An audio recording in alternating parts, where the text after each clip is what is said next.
Assalamualaikum warahmatullahi wabarakatuh. Alhamdulillah wassalatu wassalamu ala rasulillah wa ala alihi wa ashabihi wa mawalah. Amma ba'd. Saudara sekalian yang saya hormati, salah satu yang harus kita sadari adalah betapa pentingnya masjid bagi kita kaum muslimin. Pada masa Rasulullah Shallallahu Alaihi Wasallam, setidaknya ada dua peristiwa yang memberi isyarat kepada kita tentang pentingnya masjid. Pertama adalah peristiwa Isra dan Mi'raj. Ini peristiwa penting. Ternyata peristiwa sepenting Isra dan Mi'raj itu disebut minal Masjidil Haram ilal Masjidil Aqsa. Dari Masjidil Haram ke Masjidil Aqsa. Masjidil Haram itu di Mekah, Masjidil Aqsa itu di Palestina. Ternyata enggak disebut dari Mekah ke Palestina, tapi minal Masjidil Haram ilal Masjidil Aqsa. Yang kedua adalah peristiwa hijrah Nabi dari Mekah ke Madinah. Perjalanannya cukup jauh, 400-an kilometer. Cuacanya terik panas. Situasinya tidak aman karena Nabi mau ditangkap, mau dibunuh orang kafir. Dan jalanannya bukit-bukit bebatuan, kendaraannya unta. Biasanya Mekah Madinah itu ditempuh sekitar 8 hari. Ternyata dalam perjalanan seperti ini Rasulullah Shallallahu Alaihi Wasallam mampir di suatu kampung namanya Kuba. 4 hari mampir di Kuba. Ada juga riwayat yang menyebutkan 10 hari mampir di Kuba. Ternyata mampirnya bikin masjid yang kemudian diberi nama dengan Masjid Kuba.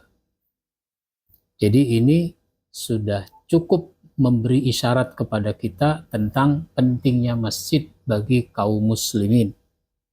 Lalu Rasulullah Shallallahu Alaihi Wasallam memberi pelajaran kepada kita bahwa masjid kalau dibangun itu jangan terlalu lama. Selesaikan dengan cepat pembangunan masjid itu. Persoalan berikutnya adalah di masyarakat kita kadang-kadang 14 tahun juga masjid tidak selesai dibangun. Ini juga memberi pelajaran pada kita bahwa nama masjid boleh saja pakai nama kampung. Kuba itu nama kampung, sehingga diberi nama dengan Masjid Kuba sampai sekarang. Boleh pakai nama kampung. Maka di Jakarta ada masjid namanya Masjid Raya Pondok Indah. Ada Masjid Raya Bintaro Jaya. Ada Masjid Jami Bintaro Jaya. Ada Masjid Agung Sunda Kelapa. Jadi boleh pakai nama kampung, pakai nama kota. Masjid pakai nama orang juga boleh. Makanya ada masjid namanya Masjid Cut Mutia di Menteng, Jakarta Pusat. Ada Masjid Cut Nyadin di Menteng, Jakarta Pusat. Ada Masjid Panglima Besar Sudirman di Cijantung. Ada Masjid Jenderal Sudirman di perkantoran Jalan Sudirman. Jadi ini sebuah pelajaran bahwa Rasulullah Shallallahu Alaihi Wasallam memberi perhatian yang begitu besar kepada masjid. Maka sesudah Rasulullah melanjutkan perjalanan dari Kuba menuju Madinah, ternyata sampai di Madinah bangunan pertama yang didirikan itu adalah masjid yang kemudian diberi nama dengan Masjid Kuba, dengan Masjid Nabawi. Diberi nama dengan Masjid Nabawi. Ada seorang anak kecil yang memberikan tanahnya. Waktu itu Rasulullah kan menginap di rumah Abu Ayyub Al-Ansari. Sesudah cukup istirahat dalam perjalanan hijrah ini, Rasulullah Shallallahu Alaihi Wasallam katakanlah kalau kayak kita duduk di teras rumahnya Abu Ayyub Al-Ansari.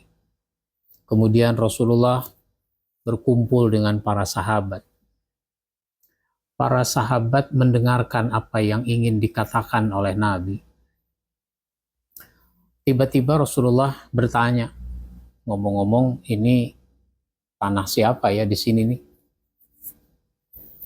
Seorang anak kecil menjawab, itu tanah saya ya Rasul. Ada apa menanyakan soal tanah? Saya ingin membangun masjid. Di sini cocok nih buat bangun masjid. Oh, kalau begitu silahkan. Saya wakafkan itu tanah. Ini benar tanah kamu? Iya, ini tanah saya. Dari mana ceritanya kamu punya tanah itu? Ini tanah wakaf. Ini tanah warisan dari orang tua saya yang sudah meninggal. Oh, berarti ini anak yatim. Nabi tidak mau menerima wakaf dari anak itu. Kalau begitu saya beli saja ini tanah. Nanti kamu bisa beli di tempat lain, kira-kira begitu. Kenapa Rasul tidak mau menerima wakaf? Padahal wakaf itu bagus. Iya, wakaf itu bagus.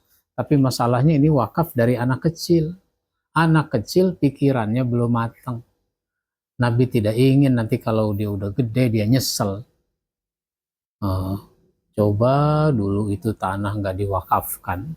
Sekarang ini semeter harganya, wah sudah mahal. Sebenarnya tidak ada orang yang menyesal telah mewakafkan tanahnya, itu tidak ada. Yang ada adalah anak cucunya. Sehingga ketika tanah wakaf untuk masjid belum diganti sertifikat tanahnya, yang berwakaf sudah meninggal, akhirnya dibuka arsip oleh anak cucunya, ternyata itu tanah masih atas nama